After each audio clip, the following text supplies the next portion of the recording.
Hello my friends, आप सुन रहे हैं हमारी कहानी वैम्पायर लव एपिसोड 69। कहानी का टाइटल है सॉरी सॉरी आहान। तो चलिए स्टोरी को स्टार्ट करते हैं। ध्वनि बालकनी में खड़ी चांद को ही निहार रही थी। उसकी आंखें इस वक्त काफ़ी नम थी।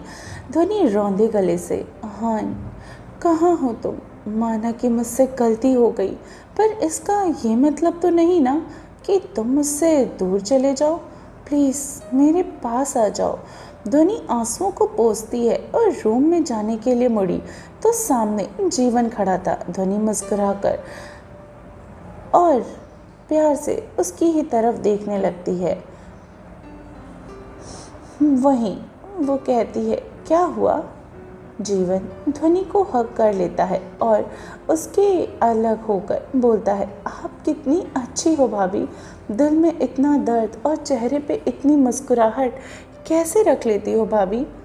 ध्वनि जीवन के कंधे पर हल्का सा मारकर हंसते हुए, फिल्मी डायलॉग मारना बंद करो, अब हो गया ना तो चलें। जीवन मुस्कुराकर सिर हाँ में हिलाता है और फिर दोनों रूम से बाहर चले गए।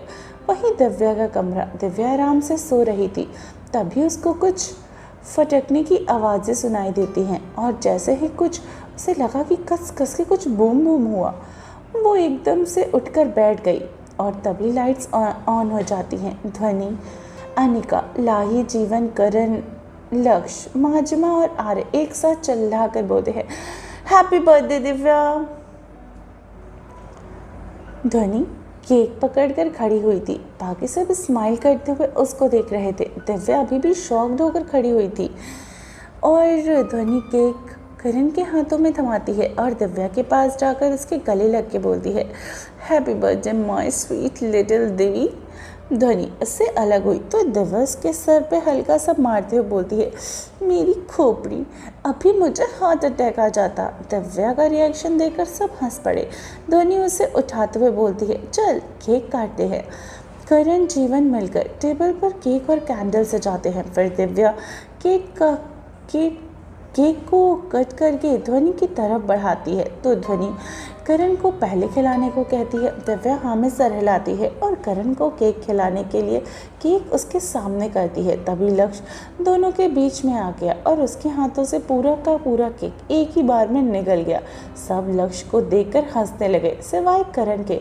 करण उसको गुस्से से घूर रहा था। लक्ष्य मुंह में भरे केक चबाते हुए बोलो, वो क्या है ना, आर्य और माजिमा ने मुझे कुछ खिलाया नहीं, इसमें बहुत भूख लगी थी। फिर लक्ष्य दिव्या को साइड हक कर बोलता है, हैप्पी बर्थडे छिपकली। दिव्या मुस्कुराकर, थैंक यू गधे। लक्ष्य केक उठाकर और दिव्या को खिला देता है। वही करण हाथों में मुठ्ठियां बनाकर गुस्से से दबाते हुए खड़ा दोनों को ही देख रहा था। करण को अब रहा नहीं गया तो वो दिव्या का हाथ पकड़कर अपनी तरफ खींचता है और केक का बड़ा सा पीस लेके दिव्या के मुंह में ही ठूस देता है और जबरदस्ती मुस्कुराकर बोलता है, हैप्पी बर्थडे दिव्या। दिव्या आंखें फाड़कर करण को ही देख रही थी। बाकी सब मुंह दबाकर हंस रहे थे। दिव्या जैसे तैसे करके केक निगल लेती है और टेबल से बड़ा वाला पीस लेकर करण के नाक पकड़कर मुंह में घुसाकर अंदर ठूस देती है। फिर वो भी जबरदस्ती स्माइल करके कहती है, थैंक यू पतिदेव। फिर सब बारी बारी दिव्या को केक खिलाकर विश करते हैं। तभी दिव्या पूछती है, आहान भाई कहाँ पर हैं? ध्वनि मासूमियत से कहती है, वो अभी तक। ध्वनि इतना ही बोली थी कि आहान रूम के अंदर आते हुए बोलता है, मैं यहाँ हूँ। ध्वनि आहान की आवाज़ सुनकर पीछे मुड़ी और देखती है उसके फेस पर बड़ी सी स्माइल। आहान ध्वनि को इग्नोर करते हुए दिव्या के पास गया, उसको केक खिलाकर बोलता है, खुश रहो। दिव्या मुस्कुराकर, थैंक यू भाई। दिव्या लाही के बगल में आकर खड़ा हो गया। सबकी नज़र ध्वनि पर थी जो मुंह लटका कर खड़ी थी। आहान उसको एक नज़र भी नहीं देख रहा था। ध्वनि दिव्या को देखकर छोटी मुस्कुराहट से उसके और बढ़ी और अपने पेट में दर्द की एक लहर दौड़ी। वो एकदम से पेट पकड़कर बैठ गई। सभी ध्वनि को ऐसा देखकर जल्दी से उसके पास आए। दिव्या घबराते हुए ध्वनि से पूछती है, ध्वनि क्या हुआ तुझे? लक्ष्य परेशान होते, चलो हॉस्पिटल चलते हैं। लाही परेशानी से, लगता है इसे पेट में दर्द हो रहा है। आहान ध्वनि के पास बैठा और उसके पेट पर हाथ रखकर अपनी आंखें बंद करता है। आहान की आंखों की पुतलियां इधर उधर हिल रही थी। वो ध्वनि के पेट में एक अजीब सी हलचल महसूस कर पा रहा था। आहान एकदम से आंखें खोला और ध्वनि को गोद में उठा लेता है। ध्वनि अभी भी दर्द में ही थी, उसकी आंखों से आंसू बह रहे थे। उसकी पकड़ आहान के कॉलर्स पे कस चुकी थी। आहान उसको देखकर बोलता है, बेबी को कुछ नहीं हुआ है, आप सब फिक्र मत कीजिए। इतना बोलकर आहान ध्वनि को लेकर रूम में आ गया। सब परेशान थे, सबका मूड अब खराब हो चुका था। लाही को भी अंदर ही अंदर काफ़ी डर लग रहा था। लाही गहरी सांस लेती है और दिव्या के पास आकर उसके सिर पर प्यार से हाथ फेर कर बोलती है, दिव्या घबराने की कोई बात नहीं है, ध्वनि ठीक हो जाएगी। सब जाकर सो जाओ, कल दिव्या का बर्थडे है तो बर्थडे पार्टी की तैयारी तो करनी है ना। और सब हाँ में सिर हिला के चले जाते हैं। लाही भी करण को देखकर कुछ इशारे करके वहाँ से चली जाती है। दिव्या बेड से बैठकर नाखून चबाने लगी। करण उसके पास बैठ गया और उसके हाथों को पकड़कर बोलता है, ध्वनि को कुछ नहीं हुआ है, वो ठीक हो जाएगी। दिव्या उसको चक्कर काटते हुए, क्या ठीक हो जाएगा, वो इतना दर्द में होगी, मुझे तो डर लग रहा है। अरे अभी तो 5 दिन भी नहीं हुए होंगे और अभी ही इतना दर्द सहना पड़ रहा है। करण दिव्या के सामने आकर खड़ा हुआ, जिसे देखकर दिव्या उसके बगल से जाने को हुई, पर करण उसके हाथ पकड़कर दीवार से लगा देता है और उसके करीब आकर दूसरी तरफ आहान ध्वनि को कमरे में लेकर आया। आराम से वो बेड पर लेटा देता है और उससे दूर होने के हुआ कि तभी ध्वनि उसके हाथों को पकड़ लेती है और रोते हुए बोलती है, प्लीज़ मत जाओ ना। आहान झुककर उसके माथे पर किस करता है और बोलता है, कहीं नहीं जा रहा हूँ, बस दरवाज़ा बंद करके आता हूँ। इतना बोलकर आहान ध्वनि के हाथों से अपना हाथ छुड़ाता है और दरवाज़ा बंद करके फिर से ध्वनि के पास आकर बैठ गया और उसके पेट पर हाथ रखकर सहलाने लगा। ध्वनि दर्द में कसकर आहान के हाथों को पकड़ लेती है। आहान की आंखें भी इस समय नम थी। वो ध्वनि को जो वो दर्द महसूस कर सकता था। आहान झुककर ध्वनि के पेट पर धीरे से किस करने लगा। वो उसकी नाभि के आसपास चूमते हुए उन्हें सक कर रहा था, जिससे ध्वनि के दर्द भी कम हो रहा था। ध्वनि अब गहरी गहरी सांसें ले रही थी। उसकी आंखें बंद थी और उसकी आंखों से आंसू भी सूख चुके थे।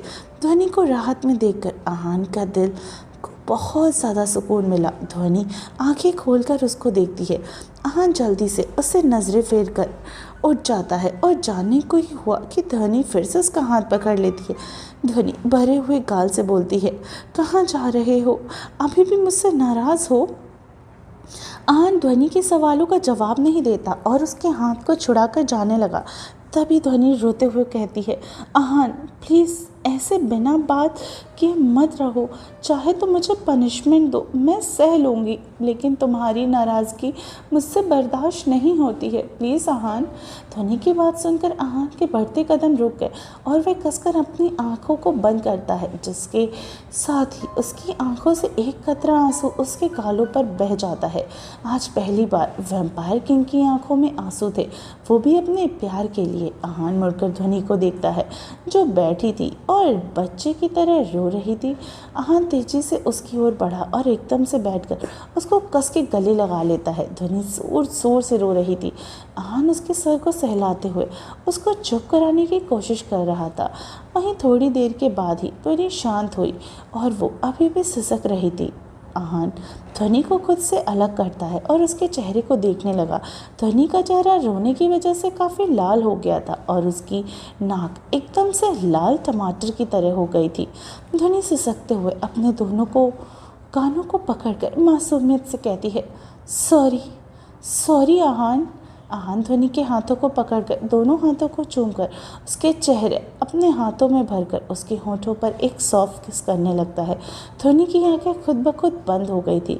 आहान आहिस्ता से उसके होठों से अपने होठों को अलग करता है और पास से उसके चेहरे को देखने लगा। ध्वनि आंखें बंद किए लंबी लंबी सांसें ले रही थी और अपने चेहरे पर आहान की गर्म सांसों को महसूस कर रही थी, जिससे उसकी धड़कनें किसी एक्सप्रेस ट्रेन की तरह बढ़ती ही जा रही थी।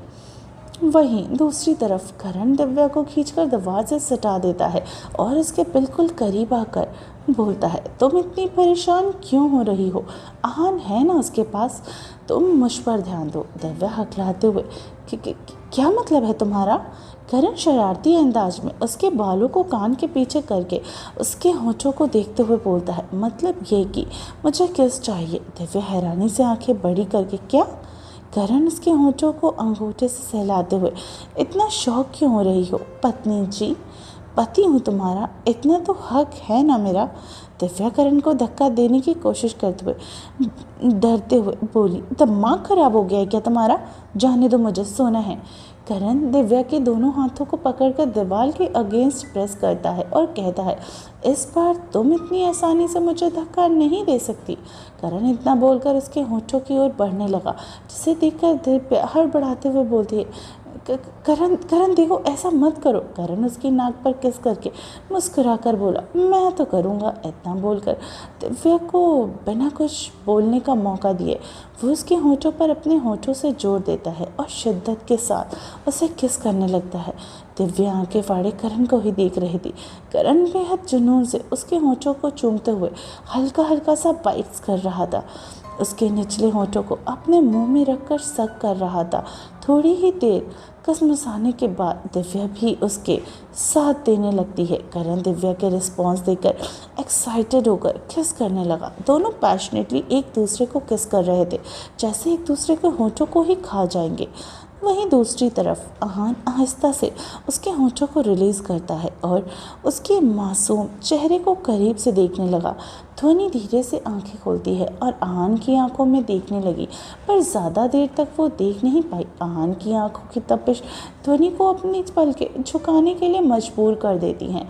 आहान ध्वनि के गालों पर होंठ रखकर नशे से सहलाते हुए उसकी गर्दन तक आ गया और उसकी गर्दन पर होंठ चलाते हुए गहरी आवाज़ में बोलता है, जुनून है बीवी, हद से ज़्यादा तुम्हें पाने का और नौक खोने का। फिर उसकी गर्दन पर गर्म सांसें छोड़ते हुए आगे बोलता है, तुमने जो गलती की है उसकी सज़ा तुम्हें ज़रूर मिलेगी। एक बार तुम ठीक हो जाओ, फिर दूंगा तुम्हें इसकी सज़ा। बेहद जुनून से आहान की बातें सुनकर ध्वनि के रोंगटे खड़े हो गए। ऊपर से आहान की ये उसकी सांसें तेज चलने लगती हैं और वो धीरे धीरे आहें भरने लगी। आहान उसकी गर्दन से चेहरे को देखने लगता है और वो प्यार से देख रहा था। इस समय वो काफ़ी शर्म से और घबराहट से लाल जो हो चुका था। आहान उससे थोड़ा दूर बैठ गया और हाथ बांधकर उसको देखने लगा। 2 मिनट, 5 मिनट, 10 मिनट हो गए, पर आहान ना कुछ बोल रहा था और ना ही कुछ कर रहा था, बस ध्वनि को एकटक देख रहा था। ध्वनि को आहान को ऐसे देखने में बहुत शर्म आ रही थी। उसको उठकर जाने का मन कर रहा था, पर वो अभी उठने की हालत में नहीं थी और ना आहान से कुछ कह सकती थी, क्योंकि आहान उसे बेहद नशे से देख रहा था। ध्वनि का चेहरा अभी लाल पीला हरा नीला सब हो रहा था, पर बेचारी अब करे तो करे क्या, उसको ये सहना ही था। ध्वनि मन में, ये मुझे ऐसे देख कर ही मार देगा क्या? भुगत ध्वनि भुगत, तेरा ही किया धरा है सब। ध्वनि सोच ही रही थी कि तभी आहान एकदम से उसके पास आया और उसके सिर के पीछे पकड़कर एकदम से उसके चेहरा अपने चेहरे के पास किया, जिससे ध्वनि की आह निकल गई और वो आंखें बड़ी करके आहान को देखने लगी। आहान ध्वनि के होठों को देखकर फिर बिना पल के जब कहा उसके होठों को अपने होठों के कब्जे में ले लेता है और बहुत ही वाइल्ड होकर उसके होठों को चूमने लगा। ध्वनि आंखें बंद कर लेती है। जैसे ही वह बेड पर लेट गई, ध्वनि को पता चला था कि आहान गुस्सा निकाल रहा है, इसलिए उसने कोई विरोध नहीं किया। वो आहान के बालों और गर्दन पर हाथ चलाने लगी। आहान ध्वनि के ऊपर पूरा लीन होकर उसके होठों को दबाए जा रहा था और उसके हाथ ध्वनि के पेट पर आहिस्ता आहिस्ता चल रहे थे, जिससे ध्वनि के रोंगटे खड़े हो रहे थे।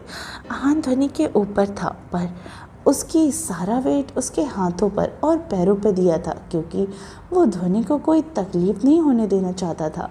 आहान ध्वनि के पेट से होते हुए हाथों को ऊपर ले गया और उसके उभारों को जोर से प्रेस करता है, जिससे ध्वनि दर्द से तड़पती है और उसकी आवाज़ उसके मुंह में ही रह गई।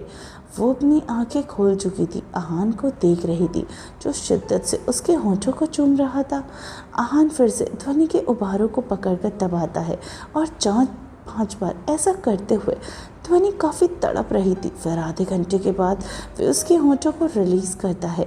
ध्वनि लंबी लंबी सांसें लेते हुए, आहान अभी भी उसके ऊपर ही लेटा हुआ था। ध्वनि को जुनून से देख रहा था। आहान ध्वनि के चेहरे को देखकर फिर से उसके भारों को दबाता है। ध्वनि दर्द से कराहते हुए उठी और आहान के हाथों को कसकर पकड़ के हाँफते हुए कहती है, आहान और नहीं प्लीज़, दर्द हो रहा है। आहान उसके कानों में जाकर मैग्नेटिक वॉइस में कहता है, इश्क है तो दर्द जायज़ है ना बीवी। इतना बोलकर वो ध्वनि के ईयर लोब्स को बाइट कर लेता है और वहाँ सक करने लगता है। ध्वनि सिसकियाँ लेने के अलावा और कुछ भी नहीं कर सकती थी। वहीं दूसरी तरफ करण दिव्या एक दूसरे को छोड़ने के लिए तैयार ही नहीं थे, पर करण दिव्या को सांस लेने में दिक्कत होते देख उसके होठों को अपने होठों से अलग करता है। दिव्या गहरी सांसें ले रही थी, वहीं करण मुस्कुराते हुए उसे ही देख रहा था। दिव्या हाँफते हुए, ऐसे क्यों देख रहे हो? करण शरारती अंदाज में, थोड़ी देर पहले तो बहुत नखरे दिखा रही थी और अभी छोड़ने के लिए भी तैयार नहीं थी। करण की बात सुनकर दिव्या नजरें चुराने लगी। करण मुस्कुराते हुए उसके हाथों को छोड़ देता है। फिर दिव्या के गाल पर हल्का हल्का सा जो रेड हो गया था। करण हैरानी से उसकी गालों को छूकर, तुम्हारे गाल इतने रेड क्यों हो रहे हैं?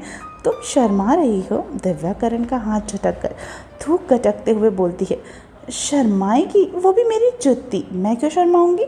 दिव्या खुद को डिफेंड करते हुए बोलती है, और असल में वो उसको बहुत शर्मा रही थी। वो काफ़ी नकचड़ी थी, उसने कभी किसी के सामने अपनी कमज़ोरी नहीं दिखाई थी। दिव्या करण को धक्का देकर बेड की तरफ बड़बड़ाते हुए जाने लगी। तभी करण ने उसको वापस अपनी तरफ खींच लिया और उसको गोद में उठाकर बालकनी में लेकर आकर नीचे उतर आया और उसकी कमर पकड़कर फिर से उसे अपने करीब कर लिया। दिव्या थोड़ी गुस्से में बोली, क्या कर रही हो तुम? करण दिव्या को पलटाकर उसके पेट पकड़कर खुद से सजा लेता है और उसको उंगली दिखाकर आसमान की तरफ देखने का इशारा करता है। करण दिव्या का इशारा समझकर ऊपर देखती है। आसमान में तारों में लिखा हुआ था, हैप्पी बर्थडे दिव्या। दिव्या की आंखें भर आईं। वो पलट कर वापस से करण को जोर से हक कर लेती है। करण भी मुस्कुराकर उसको टाइटली पकड़ लेता है। तभी वहाँ कुछ ऐसा हुआ जिससे करण काफ़ी ज़्यादा हैरान हो गया। करण दिव्या को बाहों में लिए खड़ा ही था कि तभी उसको गुर्राने की आवाज़ें सुनाई देने लगी। वो झुककर दिव्या को देखता है, जो उसकी आंखें काफ़ी हैरानी से बड़ी हो गई थी। दिव्या की आंखों का रंग बदल रहा था। उसने उस सीन को काफ़ी अजीब तरीके से घूर रही थी। करण झटके से दिव्या को खुद से दूर करके अलग हो जाता है और उसके चेहरे को देखने लगता है। दिव्या के चेहरे पर कुटिलता भरी मुस्कुराहट थी। वो भी बिल्कुल दिव्या नहीं लग रही थी। तभी करण ने गौर किया, दिव्या के ऊपर चांद की रोशनी गिर रही थी और उसकी गर्दन पर काले रंग की नसें उभर रही थी। वो करण को देखते हुए अपनी गर्दन अजीब तरीके से घुमाती है, फिर उल्टा छलांग लगाकर बालकनी से कूदकर चली जाती है। करण जोर से चीखता है, दिव्या! करण जल्दी से रेलिंग के पास आकर नीचे देखता है तो दिव्या चांद की रोशनी को ठीक नीचे ही खड़ी थी। उसके दांत बाहर आ रहे थे। करण जल्दी से कूदकर दिव्या के बिल्कुल सामने आकर खड़ा हो गया। करण जल्दी से दिव्या के हाथों को पकड़कर उसे चांद की रोशनी से दूर करता है। दिव्या करण के हाथों को छुड़वाने लगी, फिर छटपटाने लगी। उसको ऐसे कैसे भी करके चांद की रोशनी को अपने ऊपर लेना था, जिसके लिए वो तड़प रही थी और गुर्राहट के कारण वो डराने की कोशिश कर रही थी। दिव्या अपने आपे को खो चुकी थी। वो करण के बाजुओं पर अपने लंबे नाखूनों से वार करने लगी, पर करण दिव्या को नहीं छोड़ रहा था। उसको पता था कि दिव्या अभी कितने दर्द झेल रही होगी। दिव्या रोते हुए बोलती है, करण प्लीज़ मुझे छोड़ दो, मुझे दर्द हो रहा है, मुझसे नहीं हो रहा है। दिव्या बोलते हुए नीचे बैठ गई। करण भी उसके सामने घुटनों के बल बैठ गया और उसके हाथ छोड़कर उसकी गर्दन के पीछे पकड़कर उसके होंठ पर अपने होंठ रखकर किस करने लगा। अभी दिव्या के दर्द दूर करने के लिए करण से यही सही लगा और यही तरीका उसे समझ में भी आ रहा था। वो दिव्या को बहलाना चाहता था, बस उसे चांद की रोशनी से दूर रखना चाहता था, क्योंकि अगर दिव्या चांद की रोशनी के नीचे खड़ी हुई तो उसको और ज़्यादा दर्द सहना पड़ेगा, जो दिव्या के लिए काफ़ी मुश्किल हो जाएगा। करण के किस करने से दिव्या थोड़ी शांत पड़ गई और उसके लंबे नाखून धीरे धीरे अंदर जा रहे थे। वो नॉर्मल होने लगी थी। थोड़ी देर में दिव्या आंखें बंद कर लेती है और करण उससे अलग हुआ और उसे गोद में उठाकर फिर से उसके पीले पड़े चेहरे को ध्यान से देखने लगता है। सॉरी दिव्या, मेरे पास और कोई रास्ता नहीं था तुम्हें बेहोश करने के अलावा। करण आसमान को देखा, फिर बालकनी में छलांग लगाकर दिव्या को कमरे में ले गया और आराम से उसे बेड पर लेटाकर बालकनी का दरवाज़ा बंद कर देता है। फिर दिव्या को बाहों में लेकर सो गया। वहीं आहान ध्वनि के बालों को हाथ से फेरते हुए उसी को देख रहा था। ध्वनि आहान की बाजुओं को ऊपर सर रखकर आराम से लेटी हुई थी। ध्वनि आहान को देखकर, कब से मुझे ऐसे देख रहे हो, नींद नहीं आती है क्या तुम्हें? आहान बिना भाव के एक शब्द में जवाब देता है, नहीं। ध्वनि को सर पीटने का मन कर रहा था। फिर वो सर झटक कर बोलती है, वो हमलावर अभी तक हमारे सामने नहीं आया, अब हम क्या करेंगे? आहान ध्वनि के गालों पर सॉफ्ट किस करके बोलता है, कुछ नहीं, अब वो खुद आएगा अपनी मौत को गले लगाने। ध्वनि हैरानी से उसे देखते हुए, पर कैसे? आहान सर्द आवाज़ में, कल देख लेना, अब सो जाओ। ध्वनि मुंह बनाकर, नहीं, मुझे अभी जाना है, नहीं तो मुझे नींद नहीं आएगी। आहान उसके ऊपर आकर, ठीक है चलो एक्सरसाइज करते हैं।